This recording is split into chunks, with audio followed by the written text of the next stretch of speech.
So we are living in the golden age of creepypasta. It started with all these horror stories just getting circulated around the internet, but then you could see particular characters rising to prominence among people who are nerdy about these kind of things. There's sort of a canon, like an Avengers, an expanded universe of creepypasta characters skulking around out there. The one everybody knows is Slender Man, but I believe the next most prominent creepypasta character is Jeff the Killer. I was the most convinced of Jeff the Killer's importance when I saw that he had a Spirit Halloween store costume last year. The key difference is Slender Man rose to prominence because people felt inspired by this creepy image to make up their own mythos and make their own fan films or found footage YouTube series or indie video games. And Jeff the Killer rose to prominence entirely because a lot of goth tween girls wanted to date him. If you're not familiar with Jeff the Killer,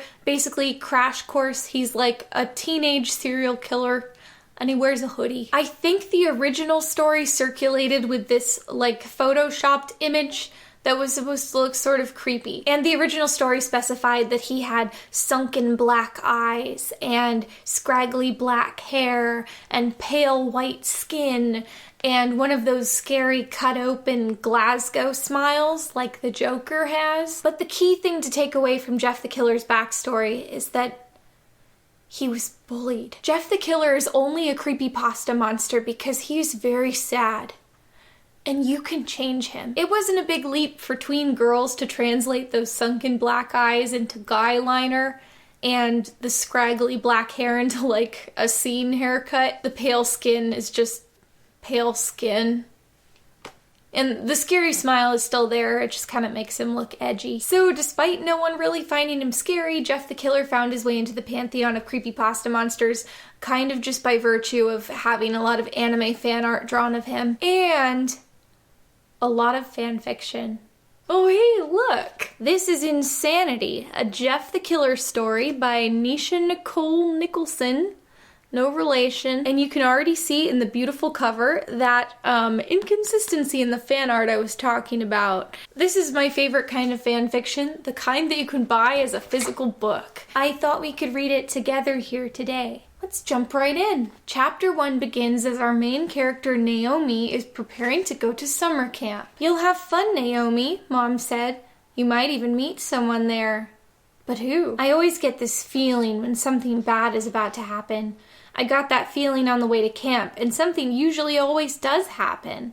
Last time it happened, I cut my hand open while slicing lemons and limes for juice. I still have the scar. Well, let's hope whatever happens at camp, it's not as serious as that. We got there and I got my stuff out of the car and went to find out where my cabin was. On the way there, I passed a kid who looked my age. As I walked by him, that feeling got stronger, but I dismissed it. I stopped and looked at him. He had a white hoodie on. He also had short brown hair. Okay, it's not Jeff. She puts her stuff in her cabin and decides to go on a walk while listening to music and bumps into the kid again. My name's Jeff. I was wrong, it's Jeff. I was foolish to think they would introduce someone else on the first page that wasn't Jeff the Killer. I noticed earlier you were staring at me. Why? I was staring because you're wearing a hoodie during the summer. It's the way I dress, Jeff said. No, not really.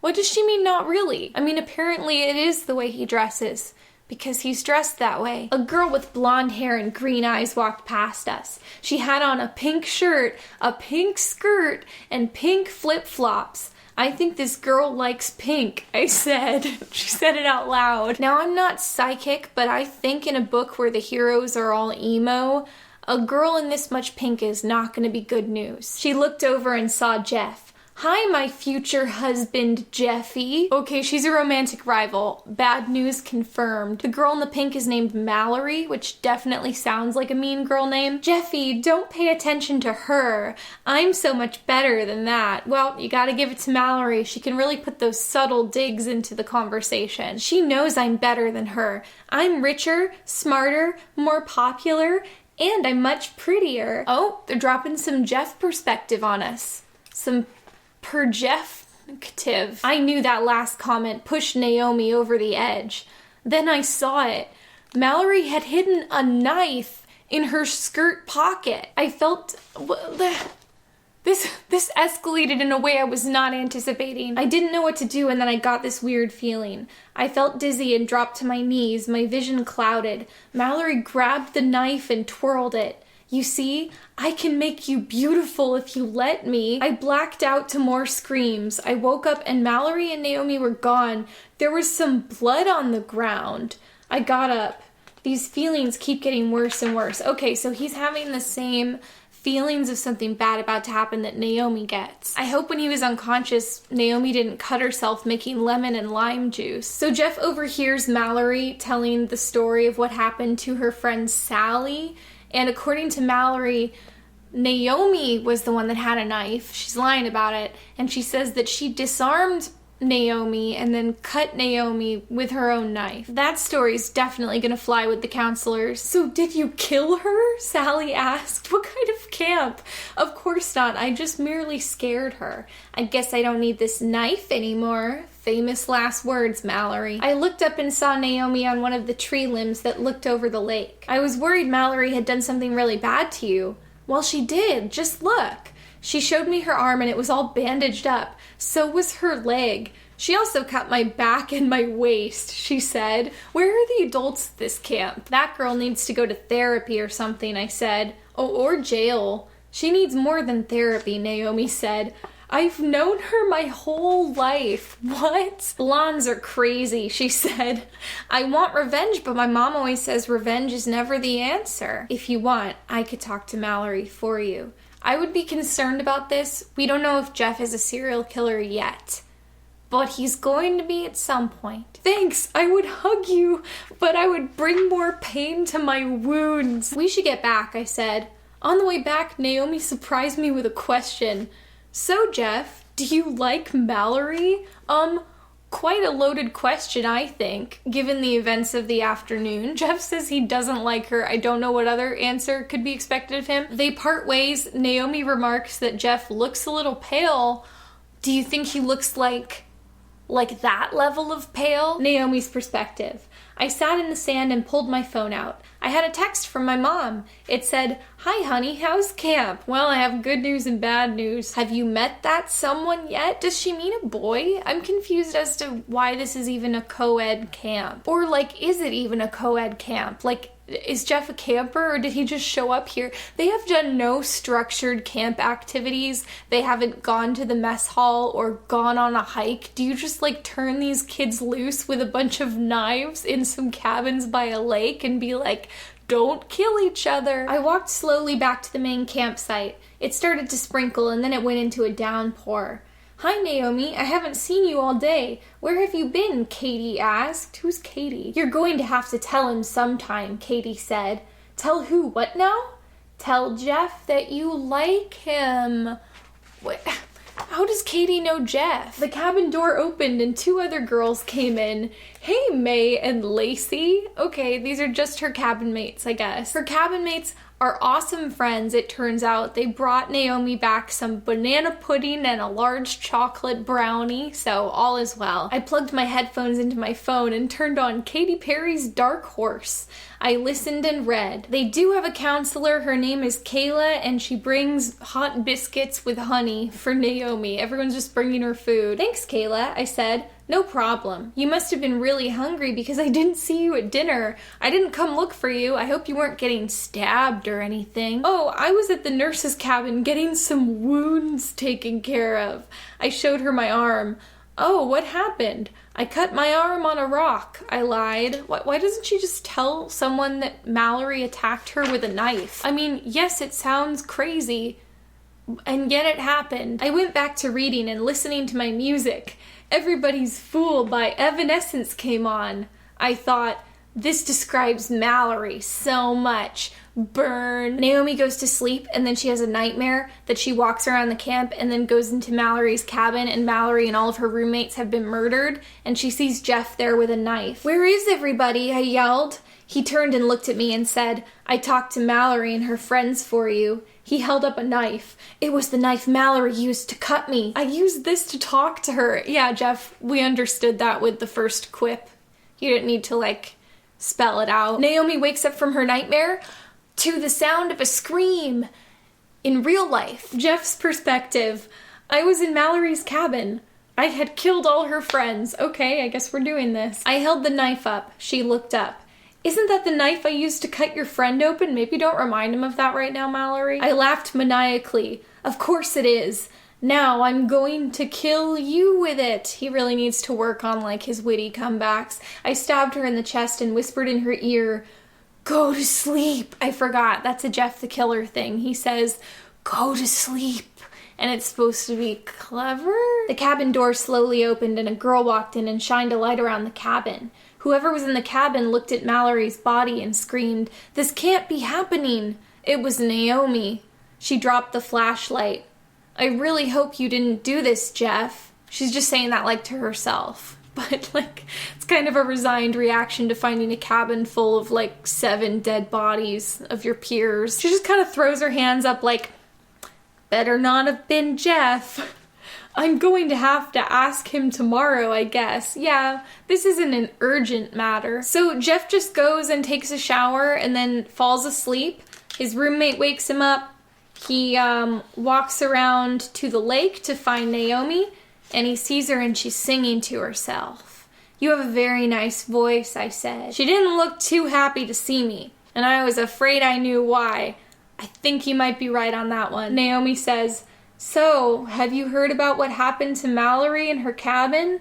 No, what happened? She and her whole cabin were murdered last night. I acted surprised. Who would do something like that? Yeah, so the camp is having us leave early. They don't want anyone else dying. Naomi's phone rang, playing Kingdom Hearts. Hi, Mom. Camp is having us leave early. You know, no reason. Naomi looked at her phone and sighed. I wonder what could have caused this to happen to them, she said. Well, I said, sometimes people like that deserve to die. He's not playing his cards very well. I wonder if they will be serving lunch before we leave, I said. I don't think so. They want everyone out of the camp as soon as possible. Because of the killings, they are shutting this place down now. That was quick. I like how an entire cabin of campers were murdered by a killer who's still seemingly at large, and they're just allowing the kids to wander the grounds by themselves. They apparently hadn't called Naomi's mom yet. They were just like, camp's over, find your own way home, kids. No one even woke Jeff up this morning. His roommate had to do it, and his roommate didn't see fit to mention the murders. Back to Naomi's perspective, she wakes up in her room at home when I heard a window break. Then all I heard was a scream. I walked slowly into the room and heard someone singing what sounded like the song Awoken by Wooden Toaster and Hate Seed. It sounds like this highly specific song, but I'm not sure. It could be something else. She sees the dead bodies of her family and Jeff the Killer, but it's not the Jeff the Killer she knows. He has his scary white face and a blood-stained hoodie and black-rimmed eyes. Hello, Naomi. I hope you don't mind me barging in and killing your family. Fortunately, it was just another dream. Unfortunately, Naomi's last murder dream did come true immediately after. But her mom is here. She picks them up from camp. She's giving Jeff a ride home too, so that's really nice. And she gets them Arby's. I banged my head against the car window. Ouch! Jeff laughed. You laugh at people getting hurt too? How charming. Oh yeah, it's funny if I'm not the one getting hurt. He laughed more. I laugh at my mom all the time when she chokes. We both laughed. How often is your mom choking, Naomi? I wonder if this whole killing thing will be on the news, Mom said. It might. Big things like killings and stuff always end up on the news, I say. It's a very profound observation. So they exchange phone numbers and then they drop Jeff off at his house. But it turns out that Jeff's house is in the same neighborhood as Naomi's. Like, they're just neighbors. I don't know what the point was in having them go to camp to meet. It also turns out they go to the same school. Okay. For the record, every time Naomi eats in this story, we get to hear what it is. And she's eaten a lot for like this many pages. So she's home with her family and they make her spaghetti and meatballs with garlic bread, in case you were curious. She exchanges some flirtatious texts with Jeff and then goes downstairs to join her family. I walked downstairs and sat on the couch and turned on the news. There has been a recent discovery of a cabin of girls found dead this morning at the camp known as Camp Ivy. I sat there intrigued by what I was hearing. Here we have Mallory's mother, a victim of this terrible crime. Firstly, it's getting too real. Yeah, I get that she was the mean, generic bully character, but this dead girl has a mother who loved her. Secondly, I like that on the news report her name is just Mallory. Everyone just has first names because this was written by a child. My sweet girl never had any enemies except for that one girl who lives next door to us. Oh no, Naomi. There was a knock at the front door. I walked and opened the front door to see a bunch of news cameras and flashing lights. Wait, so this was a live broadcast? And it was happening on her front lawn? See, just look at her.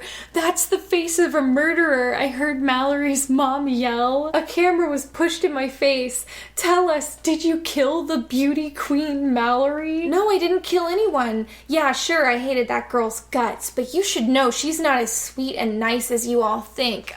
Girl, just throwing this dead girl under the bus in front of her mom?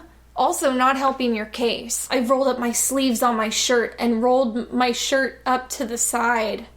Oh, okay, so she's like hitching it up. And, okay, these cuts are proof that Mallory isn't the sweet and innocent girl you think she is. She nearly killed me with her pink sparkly knife. Her knife was pink? Also, in defense of the news crew, I thought it was super invasive that they just rolled up to her house, but like, they've yielded a pretty juicy story from this. So, the cameras turned to Mallory's mother. Is this true? Did your daughter have a pink sparkly knife? She did, yes, but wait a second. Mallory's mom knew about the knife? You heard it here, folks. The beauty queen Mallory was really a monster in disguise. Wow, it's easy to rally these news people to your side. I walked back into the house and slammed the front door shut. Stupid reporters. This is why I don't watch the news. You were just watching the news. That's how you knew. Never mind. Okay, so she pretty much won that confrontation. I like how much of a horrible wish fulfillment this is, that the clearly in the wrong preppy bully girl who likes to wear pink was murdered. And then also Naomi got to slander her name after her death to her own mother. Naomi, go take a bath and head for bed, my mom called from her room. That she, I guess, didn't leave the entire time that like 10 different news stations were on her front lawn shouting that her daughter was a murderer. Okay, we are back to Jeff's perspective, and it's the next day and it's time for school. And I guess he has a little brother named Lou. Hey guys, I turned around to see Naomi standing there holding a skateboard. Hey, you ride a skateboard? I asked. She probably does, yeah. 3 guys jumped over the fence on skateboards. One of them was skinny as a twig, one was huge, and the other was just normal size and had on a hat. Wow, it's like I'm there. These descriptions just leap off the page. I'm Randy. That's Troy. Randy pointed to the fat kid. And he's Keith. He pointed to the skinny kid. There's a little bus fee for new kids around here, if you know what I mean. So you can give us your money willingly, or we can beat it out of you, Keith said. It's hard to tell, but I think these guys might be the bullies. It looks like we'll have to do this the hard way, Randy said. Keith and Troy pulled knives out. All these kids have knives. I got that strange feeling again as Troy came at me with the knife. Danger.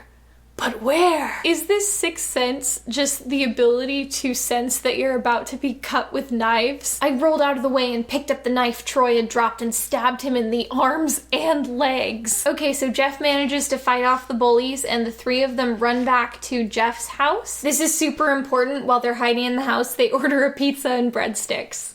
Just in case you were wondering what they ate. Jeff also starts calling Naomi Nao? I think it's pronounced that way, like mayo. Jeff goes to retrieve the pizza and walks back to his room to the sound of singing. Wow, how long have you been sitting there? Naomi looked really surprised. I've been here through half the song, I said, and smiled. You have a great voice. Could you close your eyes for me, I asked. Is he gonna say go to sleep? I sighed. I have to do it sometime today, I thought. I leaned my head in and kissed her on the lips. The passion. Jeff and Naomi both say I like you to each other. It's getting pretty serious. Naomi gets a call from her mom and says she has to go home and take care of something. I'm sure it's safe out there. Yeah, she's just nonchalantly gonna walk out the door, and then Jeff's like, do you want me to come with you? And she's like, yeah, okay, I guess. Just unafraid of the gang of weapon-wielding thugs outside. I stopped and turned around to come face to face with Randy. Okay, I know I just said it was dangerous to go outside, but like, if you're looking at it from a realistic perspective, it's also weird that Randy has still been outside this entire time. Like, was he just crouched in the bushes watching the pizza guy go up to the door? Like, they ordered a pizza. Naomi punches Randy, she breaks his nose, but Keith and Troy are there too, so they start chasing them. Naomi and Jeff start running to Naomi's house as fast as they can. I looked back. Geez, for a tub of lard, that kid Troy can run fast. These emo fantasy stories are always very holier than thou about how preps are the meanest and they're bullies and they call the main characters ugly, but they're not ugly. But then they'll write in a mean bully character who's like a fat kid. And then it's open season. You can say whatever you want about this fictional kid who you chose to make fat. Like, did they not see the double standard here? I mean, they could at least refer to him as Rubenesque. It's a lot less hurtful. Naomi's perspective. Dad, get your gun, I yelled. Why does her dad have a gun? I mean, I guess this town's like the Wild West. You gotta have a gun. My mom came running in. Naomi, what in the world is going on? Bullies were chasing us, so I thought I'd teach them a lesson and have Dad run them off with his gun. Your dad isn't here right now. He's on a trip. I like how that's the only flaw in this plan. Like, well, Naomi, I'd be all for it, but your father's not here right now. Well, shoot. Wait, I know. I ran and got my BB gun from the back door, pumped it a few times for extra power, and walked back to the front. Naomi has a gun too. This is just an idyllic upper middle class neighborhood where everybody's got a knife and a gun. So she shoots in the direction of the bullies and it scares them off and they run away. And then they're like, okay, time to go back to Jeff's house. His parents might be home soon. It's like, is there no one that can drive you? Can't you see that there's a strong correlation between walking from one house to the next and getting attacked by bullies with knives? We heard sirens and saw a cop car drive by, lights flashing. I wonder where they're headed in such a hurry, Jeff said. I shrugged and rounded the corner. I feel like we're about to get some bad news. Okay, so not what I expected. It turns out that the police went to Jeff's house to arrest Jeff, I guess. They heard about the encounter with the bullies this morning, how Jeff stabbed them in self-defense. And so they're here to arrest Jeff. But instead, Jeff's little brother took the fall and is now going to jail. I'm not confident they told us the age of Jeff's brother, but I thought he was like 11. Jeff tries to tell his mom that he was the one responsible, and she doesn't believe him. Maybe she's pretending that she doesn't believe him because his brother's younger and he'll get the lighter sentence. I mean, if you want to be that mercenary with the lives of your children, it does technically make more sense. So Jeff goes upstairs crying, and now this is Naomi's awkward first encounter with her boyfriend's mom. One of her sons just got taken away in handcuffs, and her other son is crying in his room, and it's like, hi, I'm Naomi from school. I'm Mrs. Woods. She took my hand and shook it. Could you go comfort Jeff for me? I want him to be happy for the birthday party for Billy tomorrow. Who's Billy? Also, given the circumstances, asking to get him into a birthday party kind of mood, sort of a tall order. We switch to Jeff's point of view, and Naomi kisses him and he kisses her, and that does actually cheer him up. It works pretty good. I have to go back home now. My mom wants me rested for this kid's party tomorrow, I said. You're going to that too? Naomi asked. Okay, wait a second. 2 questions. Firstly, I guess it's not a question, but Naomi knows he's going because his mom told him that.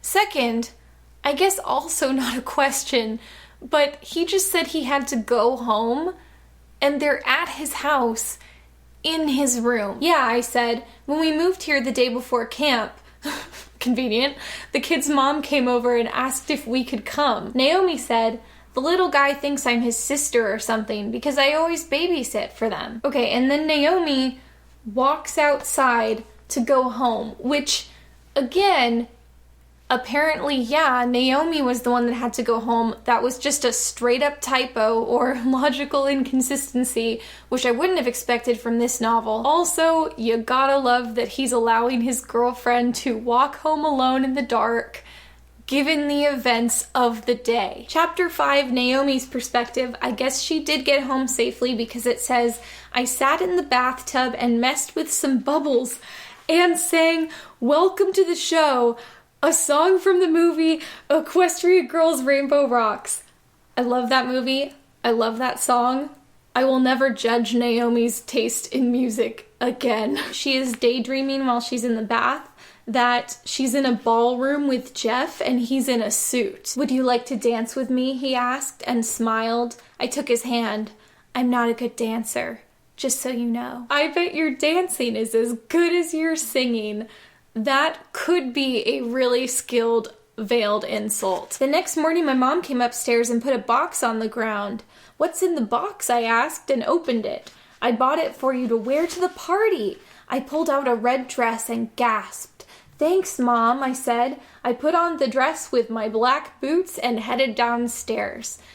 The descriptions are so detailed. Again, it's really like I'm there. Isn't this maybe an inappropriate outfit for the birthday party of a little kid she babysits for? I walked out and down the street 3 houses to the gray bricked house with balloons. I walked into the backyard and saw a ton of little kids, ages 5 to about 8. It's a good thing she dressed to impress. Jeff was dressed in his white hoodie and black dress pants. I giggled. What's so funny? He asked. Oh, what you're wearing. It's your usual hoodie and black dress pants. I didn't want to wear anything fancy, he said. Why is he even wearing dress pants? Are they going to hop in the bounce house in their formal attire? Oh, snap. Billy, get your friends in the house now. Billy ran in the house with everyone else. Randy and his duo of friends jumped the fence. It's payback time, Randy said. Jeff's point of view. We're here for your little boyfriend, Randy said. Randy came at me first and tackled me through the glass door, shattering it. He punched me in the jaw and threw me off of him. I staggered back and fell. I looked over and saw Keith and Troy with guns, preventing the grown-ups from helping, or from calling 911, evidently. When did the bullies get guns? How does everyone just have weapons? I picked a piece of glass off the ground. It cut into my hand, but I didn't care. Good thing you weren't slicing lemons and limes, or that would really hurt. I threw my body at Randy, knocking him over and slitting his throat with the glass, stabbing him repeatedly. Happy birthday, Billy. Randy cracked a bottle of vodka over my head before he fell. Why was there vodka at an 8-year-old's daytime birthday party in his backyard? The liquid dripped over my body. Keith dropped the gun. You're in so much trouble now, boy. I ran up the stairs and into the bathroom. I like that this is a full, action movie fight. They're knocking through windows, running through the house, picking up props to hit each other with. I understand that the adults are being threatened by guns, but honestly, no one has intervened at this point. Keith tackled me into the shower curtain and it fell. I grabbed the rod and hit him over the head. I stepped out of the shower and he punched me. I hit the medicine cabinet and a bottle of bleach fell over and opened on top of me. It burned a little, but I didn't care. Keith laughed. He threw a lighter in my face, lighting my whole body on fire. This time it really did hurt. Yeah. Jeff!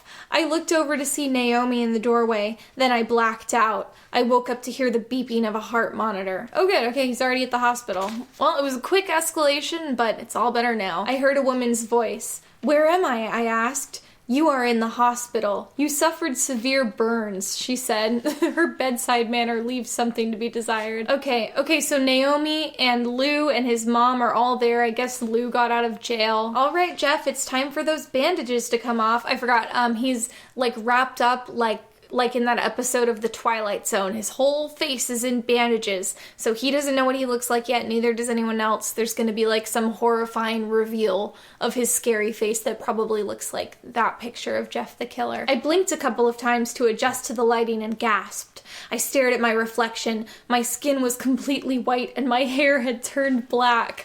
I like that this is like some campy old movie where they're doing like a face reveal to him. Like, they're not going to take the bandages off and assess things a little. They're just like, okay, we're taking off your bandages. Here is your Victorian hand mirror to view yourself in horror when we look at your disfigured face. I stared at my reflection. My skin was completely white and my hair had turned black. Probably like, oh, Jeffrey, it's not so bad, my mom said. What are you talking about? It's perfect. I love it. Okay. I grabbed Naomi's hand and placed it on my cheek. You like it too, right?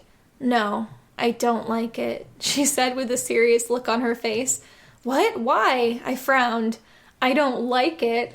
I love it. I get that she's doing like the cutesy fake out thing, but maybe the appropriate time to do that isn't when your boyfriend has been disfigured by fire. All right, I'll get your mom to fill out some paperwork and then you're free to go, the nurse said. I guess the bandages were the only thing that he needed in the way of care, and he's just ready to go. I can't believe everything is still intact, Naomi said while playing with my hair. I'll tell you what's not intact. Not tactful. She's being rude is what I'm trying to say. Jeff, your skin feels a little like leather, she said, but like she's into it. Oh, I brought you some clothes, she said, and pulled away from me to grab a bag that was on the floor and handed it to me. I opened it and pulled out a white hoodie and black dress pants. I thought this stuff burned, I said, a little confused. Oh, it did. I just went out and bought you some new stuff. Thanks, Naomi, for reminding me by buying me the exact outfit. I was just horrifically attacked and then burned in. This is an ensemble I'm gonna want to go back to a lot. So I am willing to suspend my disbelief on his appearance, which is why I've kind of glossed over it. But like, in case you're like, Jenny, don't you find it odd that he was burned head to toe and instead of his hair burning off, it instead turned cool and black like a scene kid's hair from being burnt to a crisp? And isn't it odd that being covered in bleach and then burned alive, instead of disfiguring him, just bleached his skin? And yes, I do find it odd. So, okay, now we've said it and now we can move on. Naomi's perspective. I was glad Jeff was okay, but something seemed a little off about him. I think you can cut him a little slack in this case. Oh, you should know that Keith was caught, but Troy got away, I said. Thanks. How can you lose a fat kid? He sighed. Like I said, they are not kind. We walked into the large underground parking lot. This'll go well. My vision clouded over and I got lightheaded. I let go of Jeff's hand and started to lag a little behind. I tried to keep walking, but it felt like my legs wouldn't move. I started to breath heavily. I fell to the ground, vomited a little blood, and passed out. I guess the hospital's the best place to do that. I woke up in my room with a cold rag over my head. Oh, you're awake. My mom came in. You fainted in the hospital parking lot, and Jeff's mom brought you home instead of to the hospital? She vomited blood. They were right there. She took the thermometer out of my mouth and looked at it. It's 99.9 degrees. You still have a little bit of a temperature, but that doesn't mean you can't have visitors. Jeff's here to visit. He brought her chocolate. I guess their relationship is just gonna be a constant tango of one of them doting on the other after a weird, insane injury. I walked out and headed downstairs into the living room and sat at the piano. Jeff came down and stood behind me. You play the piano? He asked. Yeah, I used to take lessons when I was really little. I picked up a piece of sheet music and put it on the stand and began playing.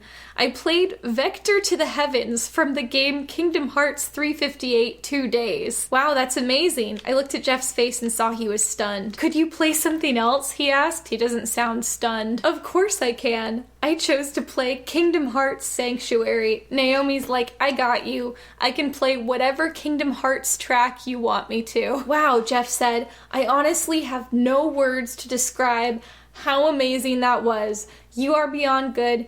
You're amazing. Come to think of it, I taught myself something on the piano once, Jeff said, and took my place at the piano. If you know it, you can sing to it. I recognized the song instantly. It was Sweet dreams are made of these. So he plays and she sings along and it's very haunting. We switch to Jeff's perspective. He ditches the piano and starts playing an Evanescence song from his iPod. And he and Naomi dance. Jeff, she said. Yes, Naomi. You made one of my imaginations come true. Jeff's like, okay. I have to go back home. I put my phone and speaker in my pocket. I'll go with you, she said, and took my hand. If you want to, that's fine with me, I said. If there's one thing we know, it's that only good things come from walking home. Hey, you two idiots almost cost me my life, I heard someone yell behind us. I turned around and saw Troy standing a few feet away from us. He was holding a gun. Of course he was. This won't turn out so well, I said. Oh, it'll turn out well for me, but not for you guys, he said. He's a little snappier than them. Hey, look, an ice cream truck. He looked behind him and I took off, dragging Naomi behind me. Hey, I don't see no ice cream truck, Keith said. Keith, I think she meant Troy. And he turned around, but we were gone. I laughed. That's fat guys for you, I said, and walked up my driveway. We need to talk about this, Nisha. I looked behind me. What's wrong? I have to walk back that way. I could get killed. She trembled. I froze and images flashed in my mind of blood everywhere and her dead body. You can stay here for a while until he leaves. Can neither of them just call their parents and get a ride home? Maybe get an Uber at this point? I know it seems extravagant when you're only going a street down, but I think it might be worth it. They hang out for a little bit and then Naomi's like, okay, I think I'm safe to go. She opened the door. See you later. Yeah, I guess, sure, it's probably fine. She walked out and down the street and disappeared around the corner. It began to rain hard. She was right, I said, and then I heard it. A gunshot rang throughout the neighborhood. Whoa, what in the world was that? Lou peeked over the couch. Lou sounds a little bit Ash Ketchum in my head. I grabbed the biggest knife I could find in the knife drawer and ran outside in the rain. It's about to get real. Well, what do we have here? Another one come for killing, I presume. Keith pointed the gun at me. I thought they caught Keith. I thought Keith was in jail. Well, Lou got out quick, so he shot the gun, but nothing came out, only a puff of smoke. Keith dropped the gun and ran. Not so fast. I threw the knife as hard as I could and it lodged itself into his head. I ran into the yard and knelt in the grass. Naomi's mom came running out. I heard a gunshot and called the police and an ambulance, she said. Convenient. She looked down and cried out, oh, please, not my little girl. The ambulance pulled up and 2 medics jumped out of the back and put Naomi on a stretcher. You know, if the authorities are this quick in this town, I wish someone had, called the police at any of the occasions where it would have made sense to do so. Jeff follows them to the hospital and he's very concerned, but then Lou runs up to him. I don't know where Lou is getting his information. You didn't hear the news, did you? He asked. I shook my head. They got the bullets out. It missed her heart and brain by 1 millimeter. It's a long way for one bullet to travel. I walked down the hall and looked into the room. She was sitting up in the bed with a bored expression on her face. Oh, this is really important, you guys. Naomi's mom picked them up Del Taco or something. They've got a chicken quesadilla, 2 tacos, and 2 cinnamon twist looking things. So, I'm sure you were curious. She took the food out of the bag and handed me my portion of stuff. I ate and looked in the mirror of the room. Do I look beautiful to you? I asked without thinking. What? She asked. I said, do I look beautiful to you? I mean the way I look now. I looked into her eyes. Yes, you do. I stared deeper into her eyes. Good, you aren't lying to me. I smiled widely. Okay, next chapter, Naomi's perspective. So Naomi's basically like, that thing that he just said was odd. And then that's it. The chapter's a page long. There are maybe 10 pages left. We are truly in the home stretch. Jeff's perspective. I walked out of the room and walked with my mom and brother to the car. I heard a voice inside my head. Hey, Jeff, did you like killing Randy and Keith? I mumbled, yeah, I liked it a lot. You also think you're beautiful, right? What? I nodded and whispered like I was talking to someone. Yeah, I do think that, but every time I close my eyes, I can't see myself. Then do something about it, the voice said. I nodded. We drove home and I walked upstairs and flopped on the bed. It was getting late. I fell asleep and woke up in the middle of the night. I feel like we're on a roller coaster. The voice was right. I can't see myself when I sleep. I snuck downstairs and rummaged around the kitchen and took out a knife and a lighter. I snuck back upstairs and shut the bathroom door. I lit the lighter and burned my eyelids off. I cried. Okay, in fairness, I believe this is true to the legend of Jeff the Killer. This was not Nisha Nicholson's call. But one would think that having such an extreme thing to build to, and a whole book in which to do so, you would build to it. You wouldn't just be like, and then I did that. I took the knife and slid it into my mouth, cutting my cheeks from ear to ear in a permanent smile. Blood dripped down on the sink. Okay, now the mouth cutting thing, the eyelid thing, she tried real hard to think of a justification. She had the little inner monologue about seeing yourself and being beautiful. But if he already thought he was beautiful, why did he cut his mouth? I need answers. I heard the door open and I heard someone gasp. I turned around and saw my mom standing there. Jeffrey, what did you do? I couldn't see how beautiful I was, so I burned my eyelids off and I cut a permanent smile into my cheeks so now I can be happy all the time. Duh. I smiled some. Yeah, you smiled a lot, I'd imagine. Tell me, Mommy, am I beautiful? I asked hopefully. Yes, you are, dear. Let me just get your father so he can see how beautiful you are, too. She's playing it smart. I like this. She ran out of the room and back to their room. Honey, get up and get your gun. Jeff is... Wait a second. His dad also has a gun? And could she have been a little more subtle? Mommy, you lied. I walked in. You lied to me. I held the knife and slit open her neck and stabbed my father. Did his father have even one line before this moment? Lose perspective. We've not had Lou's perspective the whole rest of the story. I was having trouble sleeping. Oh no. Shh, just go to sleep, Lou, Jeff said. I felt something sharp go into my chest. I coughed up blood. I slipped away into nothingness. Well, thank God the child murder was granted the most detail. Nisha, girl, do your parents know about this book? Now where shall I go next?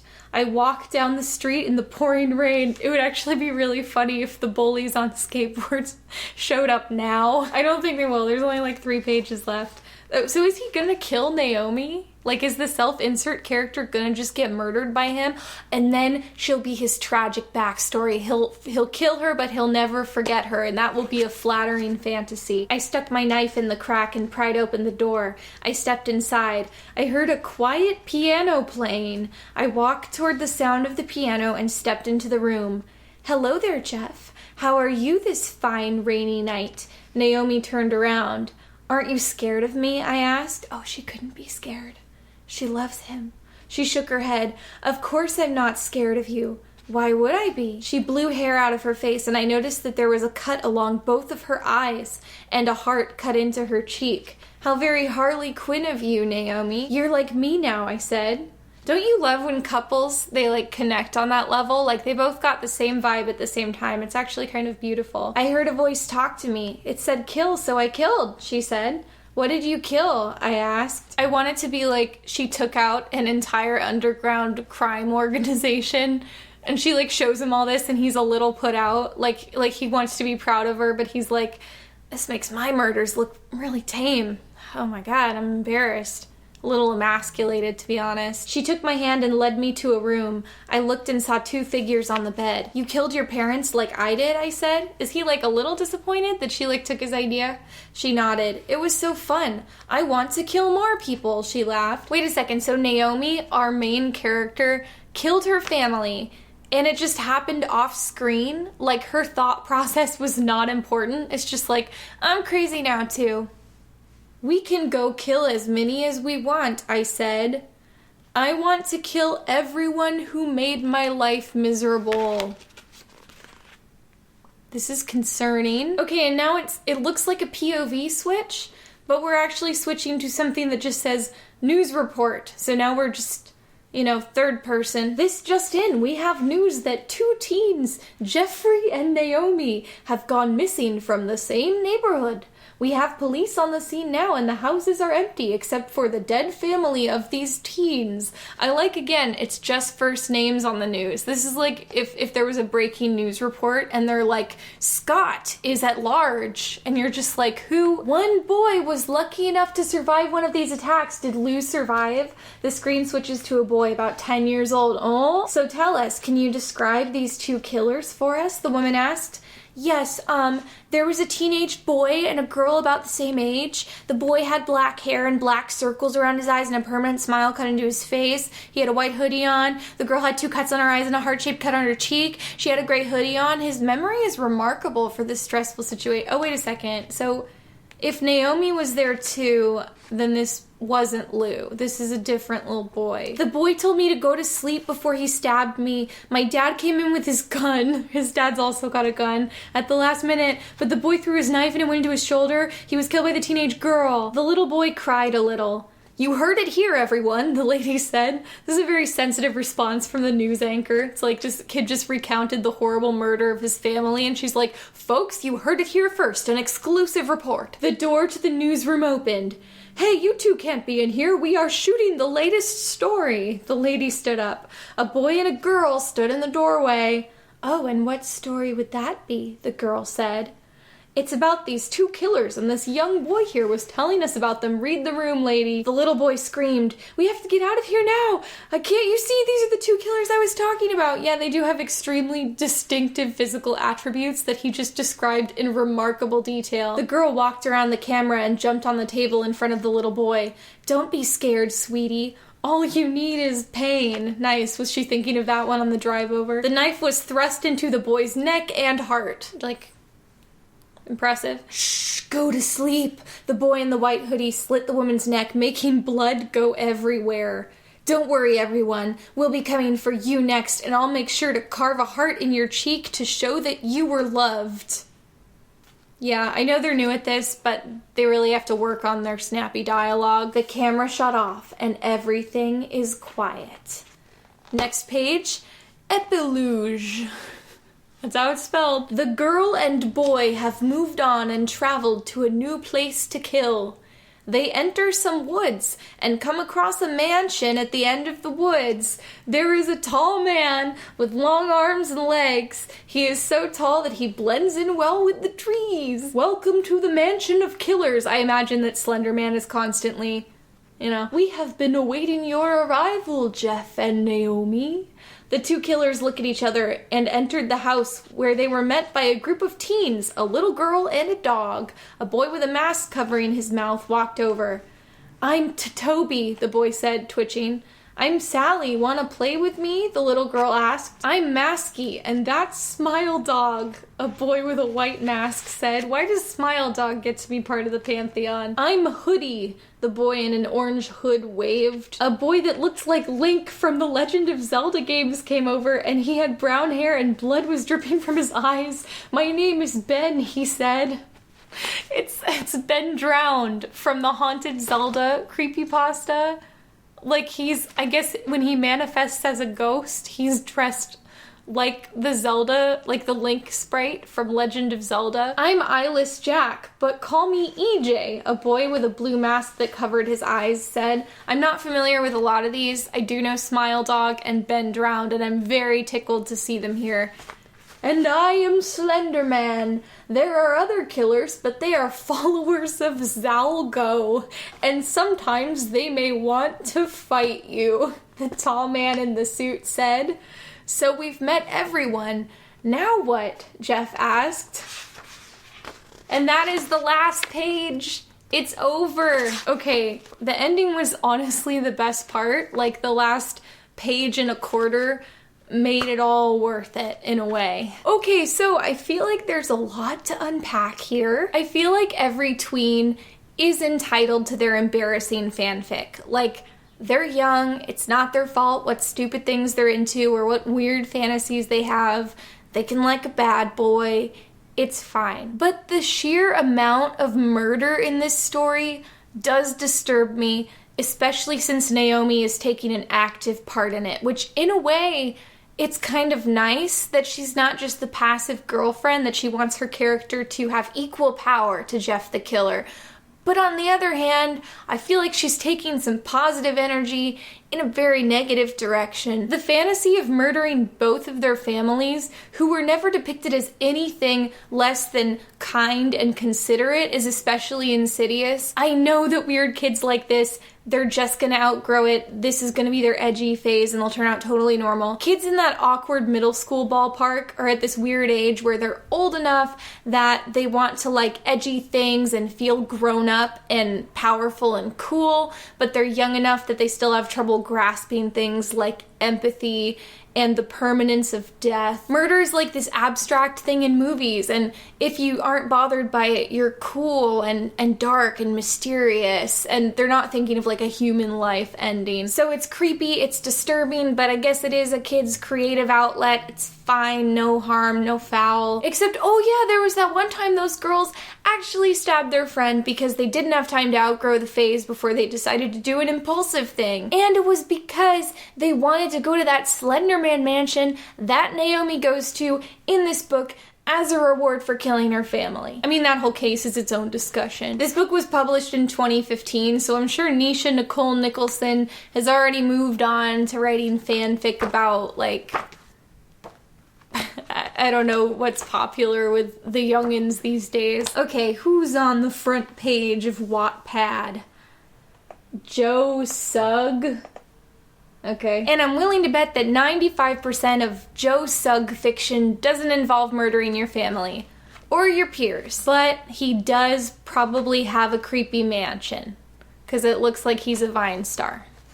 And you know what they're like. But basically what I'm saying is, as soon as one kid in a demographic decides to stab their friend with a knife to impress creepypasta characters, suddenly I'm throwing some serious side-eye at everyone else in that category. Sorry kids, somebody ruined it for all of you. You can't be doing that stuff anymore. Pack it in. And, perhaps most offensively of all, this story ended on a cliffhanger. Like it literally ended mid-thought, with an unanswered question. I mean, they're at the Slender Mansion, kid from the Haunted Zelda game is there, Slender Man is a chatty Cathy welcoming them in. It honestly sounds like whatever happens next is way more interesting than anything that happened in this book. So what happens next? How are we gonna know? Hey, look!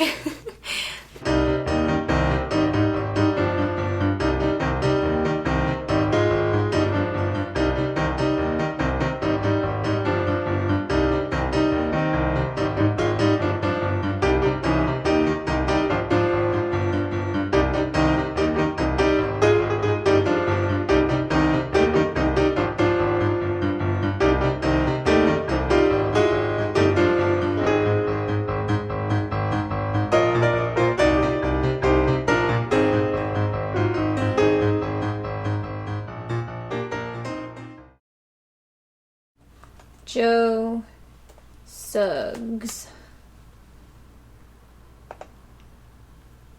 Okay, yeah, see, he has 8 million subscribers. How is it like that? That like every week I could discover 5 new YouTube channels I've never heard of before, and they have like as many followers as people in a country. He has a Wikipedia. Oh, he was in SpongeBob. But only like, okay, but only the British version of the SpongeBob movie. What, did they go out of their way to dub him out in the US release? Like somebody's gonna be like, that fish doesn't sound American. I'm completely taken out of it now. But actually though, that would be weird. I don't know if SpongeBob has ever had a British character. I guess that would take me out of it, yeah. But then he'd also be jarring in the British version of SpongeBob. Like what, did they dub SpongeBob to be British? Is there a whole new world out there to discover?